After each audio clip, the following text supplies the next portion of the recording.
সামান্য বচসার জেরে নিহত এক অটো চালক। অটো চালনার সময় কোনোভাবে এক যুবকের গায়ে অটোর সামান্য আঘাত লাগলে শুরু হয় বচসা।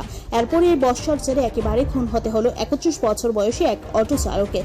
ঘটনা উদয়পুরে ফুলকুমারী এলাকায়। জানা গেছে, সন্তোষ দেববর্মা নামে জনৈক অটো চালক অটো চালনার সময় কোনোভাবে একই এলাকার তপন দেববর্মার গায়ে সামান্য আঘাত লেগেছিল। এর জেরে রাতে সন্তোষ দেববর্মার বাড়িতে তপন দেববর্মা জবাবদিহি করতে চায়। এই পর্বে প্রচন্ড বচসা থেকে তপনকে বসিয়ে দেয় সন্তোষের গলায়।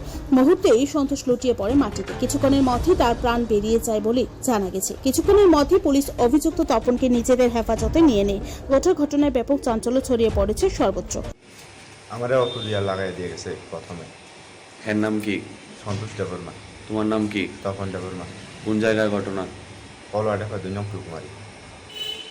কি কারণে মাছ হয় রে? অটো লাগাই দিয়ে গেছে আমারে। আমি বাজিয়া কথা কইতে যাইছিল, আমার ওটা মারে। দুজনে মিলে আমারে মারে। আচ্ছা, তার লাগে তুমি মার্ডারে করবা?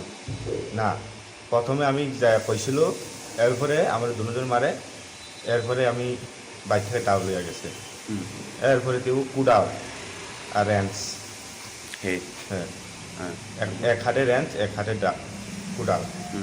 আমরা খুব দিতে চাই কুড়াল দিয়ে। আচ্ছা, তারপর? এরপর আমি এক হাত দিয়ে কলাও কাটছে আর কি।